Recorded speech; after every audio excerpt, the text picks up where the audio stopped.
On a freezing Christmas Eve, a wealthy man walked alone through the snow, his life overflowing with success but starved of love. Then he heard it, a fragile voice trembling in the cold. "Please don't take us back." What he found stopped his world. A little girl, barely 7, clutching a baby wrapped in a faded blanket, their eyes filled with pain no child should ever know. At that moment, the millionaire realized that some encounters are not accidents, they are callings. This story is not about riches, but about redemption, about the kind of love that chooses to stay when everything else has gone. If you believe in second chances, in the power of compassion, and in stories that remind us we're never truly alone, stay with us. Subscribe to Hidden Echo Stories, because the tale you are about to hear may just change the way you see family forever. The snow fell like feathers drifting down from an invisible sky, soft yet relentless, turning the world into a hushed canvas of white. Caleb Whitmore barely noticed the beauty around him. His leather shoes cracked the icy path with a rhythm that echoed loneliness more than presence. The city of Madison sparkled nearby with Christmas lights strung across shop windows, carolers filling the air with warmth, and families hurrying home with arms full of gifts. Caleb, however, walked alone, his tailored coat shielding him from the bitter wind, but unable to guard against the emptiness hollowing his chest. His phone buzzed again in his pocket. Another holiday greeting from a business associate who knew only his bank accounts, not his heart. Dozens of messages had poured in already, from politicians, partners, lawyers, and executives. Yet not one came from someone who loved him. Not one message asked how he truly was. He had hosted another of his lavish company parties earlier that night, full of champagne, oysters, and laughter, but he had left early as always. The applause and admiration of strangers never filled the silence waiting at home. As he walked toward the old bench by the lake, something in the snow caught his eye. At first it looked like discarded clothes, a heap left behind by the careless. But then it shifted. A sound cracked the silence. A small, trembling voice whispered, "Please don't hurt us." Caleb froze. His breath clouded the air like a ghost escaping his chest. Lying there was a girl, no older than 7, curled tightly around something hidden under a worn pink blanket. Her sneakers were soaked, her coat far too thin, her tangled hair wet with snow. Her eyes lifted to meet his, wide and frightened, carrying an exhaustion far too old for her fragile face. "Please," she repeated, her voice cracking. "She hurts us. Don't make us go back." Caleb's chest tightened. He stepped closer carefully as though approaching a wounded bird. "Are you alone out here?" he asked. The girl shifted slightly, revealing the small face of a baby tucked against her chest. The child was no more than 10 months old, her cheeks blotchy from cold, her tiny neck marked with bruises that made Caleb's stomach twist. The baby whimpered, a sound so faint it barely existed. "What's your name?" he whispered. "Emily," she answered. "And this is my baby sister, Luna." Her arms tightened protectively as if daring the world to try to take the infant away. Caleb crouched, ignoring the snow soaking into his trousers. He had not felt this kind of ache in years. "Can I help her? Is she all right?" Emily hesitated, glancing at the dark line of trees, expecting danger to appear at any moment. Finally, she nodded. Caleb reached forward gently, peeling back the damp edge of the blanket. Luna stirred, too weak to cry properly, and Caleb felt something inside him fracture. "Who hurt her?" he asked, though he was almost afraid to hear the answer. Emily's lips trembled. "Our aunt, she drinks. She locks us in the basement sometimes. She doesn't like Luna. She says she's a mistake." Heat rushed under Caleb's skin, anger mixed with disbelief. He wanted to deny such cruelty, but the evidence was in front of him. Emily's resilience, her sister's fragile body, the fear etched into every glance. He swallowed hard, his voice steady but soft. "Emily, I'm Caleb. I'm not going to let anyone hurt you. You're coming with me." She blinked, wary. "You won't take us back." "No," he said firmly. "Somewhere warm, somewhere safe." He removed his overcoat and wrapped it around both children, his body shivering now from the biting air, but he no longer cared. As he carried them across the snow toward his car, his thoughts tangled in ways he could not unravel. Business calculations, liability, scandal, complications flashed in the back of his mind, but another voice rose louder, one he had buried long ago. The voice of compassion, of responsibility, of love he had once known and lost. He opened the car door and carefully settled Emily and Luna inside. When Emily looked up again, her hazel eyes glimmered with green flecks that jolted him like lightning. He knew those eyes. He had seen them before. His heart stumbled. A name slipped from his lips like a prayer he had not spoken in years. Samantha. Emily tilted her head. That was my mom's name. The world tilted. Samantha Rivers. The woman he had once loved so recklessly and lost so suddenly. The woman who had vanished from his life 7 years ago, leaving only silence in her place. And now here was this child, carrying her mother's eyes, her mother's strength, her mother's pain. Caleb gripped the edge of the doorframe to steady himself. The storm inside him roared louder than the snow falling outside. In that moment, he knew this was not just a chance encounter. It was a reckoning. His past had returned not to haunt him, but to demand he face the truth he had spent years outrunning. As the car heater filled the air with warmth, Emily leaned closer to Luna, whispering promises that no child should ever have to make. Caleb sat in silence, staring at the 2 small figures wrapped in his coat, and for the first time in years, he felt something crack through the shell of his loneliness. A fragile, frightening, undeniable hope. He turned the key, the engine humming to life, and drove into the night. Behind him lay the life he had built on power and isolation. Ahead, a road covered in snow and shadows, leading to a future he could not yet see but knew he had to face. The man who once thought himself untouchable now carried the most fragile burden of all, 2 children who needed him not for his wealth, but for his heart. And though he did not yet realize it, this night would change him forever. The fluorescent lights of the small diner glowed against the night, their yellow warmth spilling onto the snowy sidewalk. Inside, the air smelled of coffee and grease, the kind of scent that clung to booths and napkins long after midnight. Caleb slid into the back corner. His overcoat draped around 2 tiny forms seated across from him. Emily clutched Luna close, the baby finally dozing against her shoulder. His own body felt as if it had been split open, old memories and fresh pain tangling inside him. He ordered hot chocolate and soup for Emily, milk for Luna.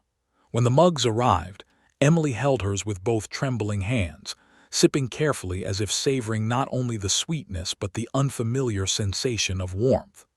Caleb watched her in silence, trying to make sense of the storm that had just entered his life. Samantha's name pulsed in his head with every beat of his heart, bringing back a flood of years he had tried to bury. At last he leaned forward. "Emily, can you tell me what happened? How you ended up out there?" Her gaze stayed fixed on the chipped mug, her small voice barely rising above the hum of the diner. She spoke of a mother who had grown weaker every day, a sickness that consumed her until one morning she simply did not wake up. Caleb felt his throat tighten as the words struck him like a blade. Cancer had taken Samantha, and he had not been there to even know. Emily continued, her voice steady but fragile. Her mother had remarried, and for a while there had been love and safety. Miguel, her stepfather, made pancakes shaped like stars and laughed loudly. But his life had been stolen in a sudden accident, leaving Emily and Luna behind. Their Aunt Carol had stepped in, not with love but resentment, treating the girls as burdens instead of family. Locking them away, striking them when they cried, refusing to even call Luna by her name. Caleb's fists curled against the table. Rage burned hot, but beneath it was guilt, a deep ache that whispered of the choices he had made long ago.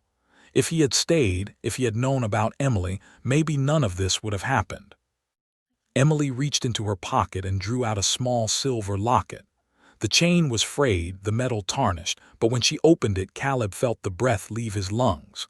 One side held a photo of Samantha, young and smiling, her head tilted in the same way he remembered from college. The other held him, years younger, carefree, his arm draped around her shoulders.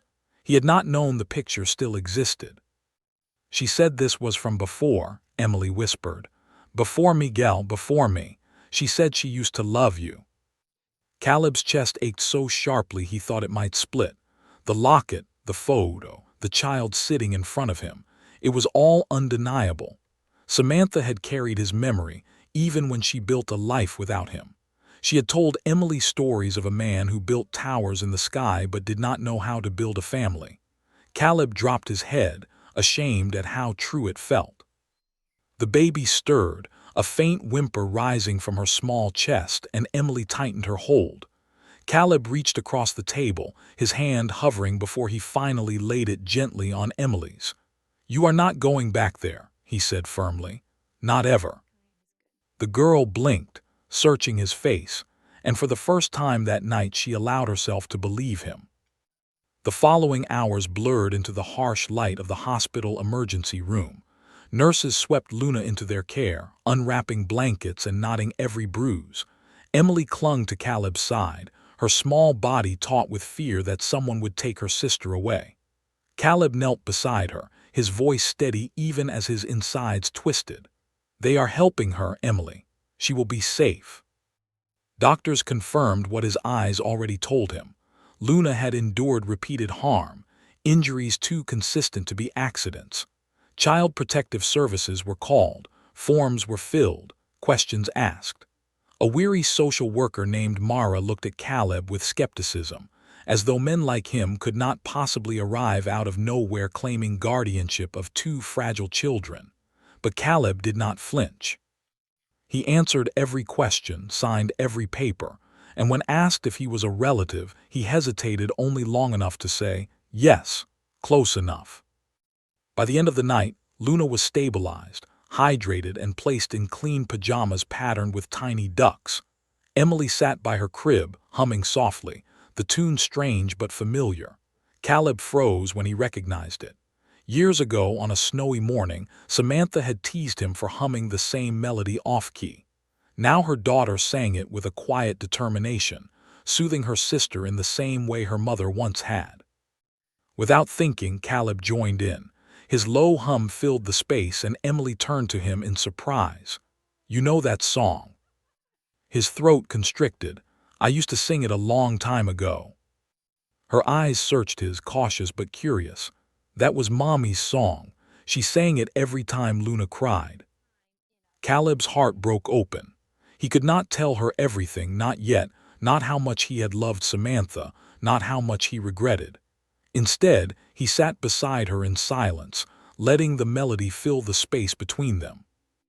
Later, when Mara returned with papers granting Caleb provisional guardianship, he accepted them with steady hands though his heart trembled. Emily asked the only question that mattered. "Does this mean we are not going back?"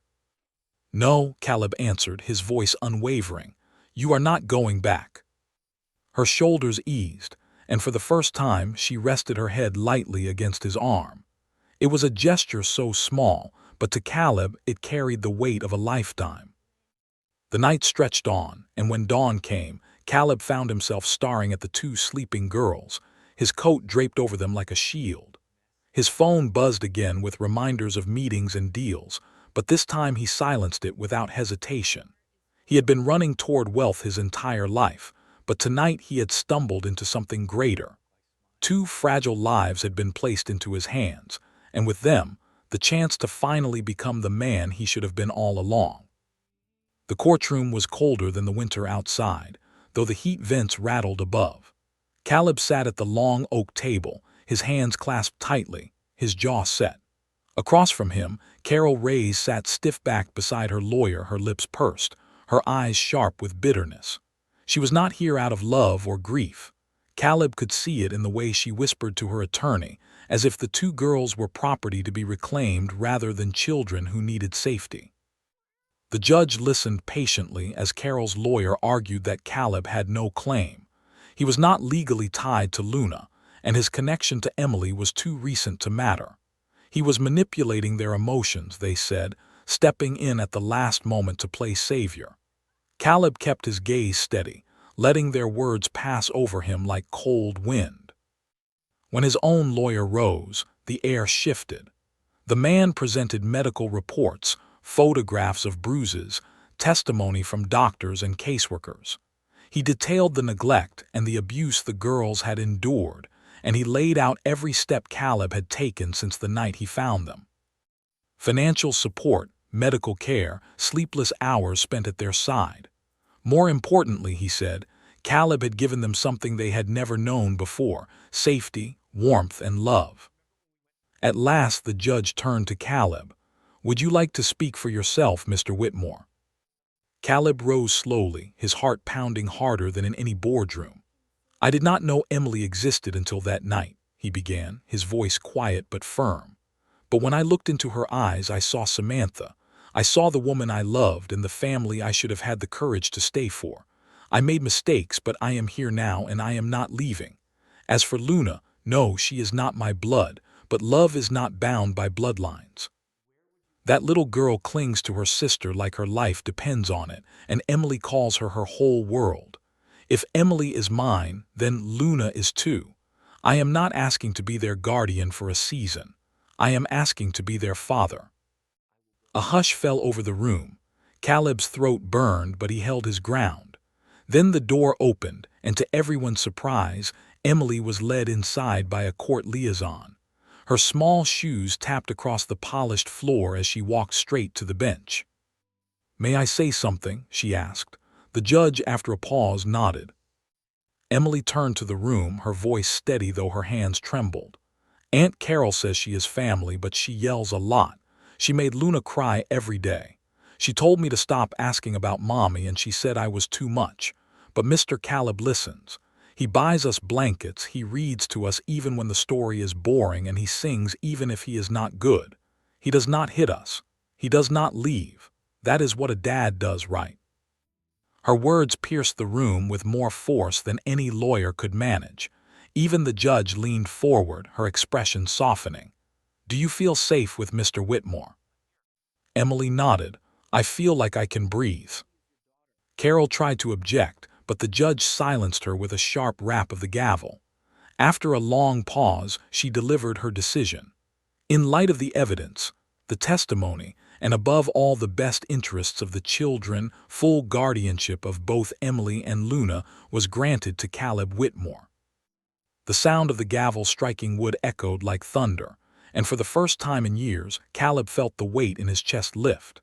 Outside the courthouse, snowflakes drifted lazily down as Emily ran into his arms. He held Luna close against him, the baby snug in a new coat, and Emily whispered, "Does this mean you are really ours now?" Caleb cupped her face, his voice breaking as he said, "I was always yours. I just did not know it yet." In the weeks that followed, their lives shifted from uncertainty to belonging. Caleb had quietly renovated a lakeside cottage not far from where he had first found them. It was not vast like his penthouse, but it was warm, with rooms painted in soft colors and windows that looked out over the water. Emily ran through the halls, discovering the bookshelf already filled with stories, the swing that hung from the old oak tree, the star-shaped nightlight in her bedroom. Luna babbled from her high chair, slapping her hands against the tray as Caleb prepared her bottle. One evening, Caleb tried his hand at grilled cheese and tomato soup.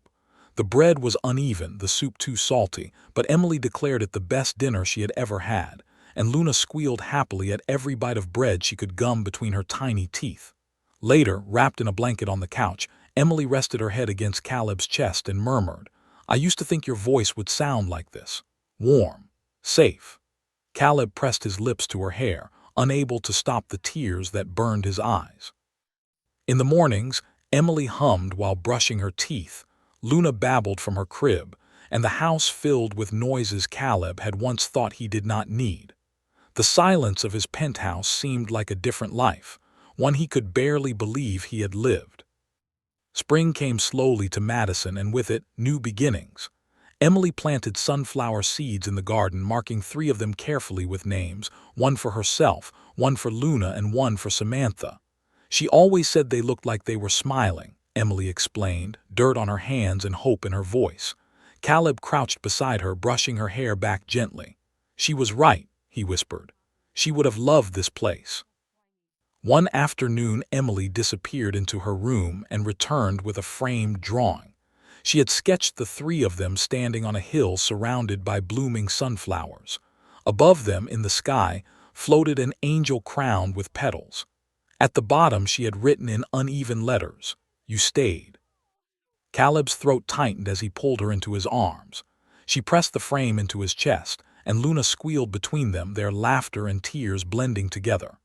Later, they built a blanket fort in the living room, stringing up fairy lights and filling the space with books and stuffed animals. Inside, they shared cocoa and paper cups, and Emily read a story of her own making. Halfway through, she grew sleepy and whispered, "You did not just find us. You stayed." Caleb kissed the top of her head. "I did not save you," he said softly. "You saved me." Emily smiled drowsily. "Then we are even." She drifted off to sleep, and Caleb sat there in the glow of the fairy lights, holding both girls close, realizing that for the first time in his life, he was exactly where he was meant to be. There are moments in life that arrive quietly, without warning, yet change everything. For Caleb Whitmore, it was not a billion-dollar deal, not the applause of strangers, not the endless towers of glass he once built. It was a freezing night, 2 children in the snow, and a whispered plea that shattered the walls around his heart.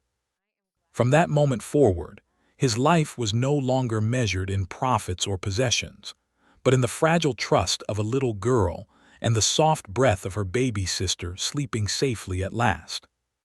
Emily and Luna were more than children in need. They were reminders of what truly matters. They carried scars of abandonment, but also the resilience to keep hopping, to keep believing that someone would choose them. And Caleb, a man who thought he had lost the chance to love, discovered that love was waiting for him all along, disguised as responsibility, as sacrifice, as the courage to stay. This story is not only about guardianship or legal victories. It is about second chances, about the quiet power of compassion that outshines even the coldest winters. It is about how family is not defined by blood alone, but by the willingness to stand, to fight, and to remain when it would be easier to walk away. In Emily's drawings, in Luna's laughter, in the garden of sunflowers planted under Samantha's name, Caleb found what money could never buy. He found belonging. He found redemption. He found the chance to become the man he always wished he had been.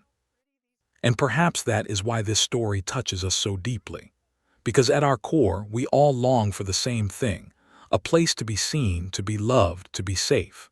We want to believe that no matter how lost we feel, someone will choose us, not out of duty, but out of love. At Hidden Echo Stories, we believe in preserving these echoes, of love rediscovered, of kindness given freely, of brokenness turned into beauty. Stories like Caleb's remind us that even in the harshest seasons, warmth can be found. Even in silence, a voice of hope can rise. And even in a life that seems too far gone, a family can still be built, one promise at a time. So if this story stirred something within you, do not let it fade. Stay with us, because there are more stories waiting, of resilience, of forgiveness, of the miracles hidden in everyday lives. Subscribe to Hidden Echo Stories and let the next chapter remind you once again that love, in all its imperfect forms, still has the power to heal.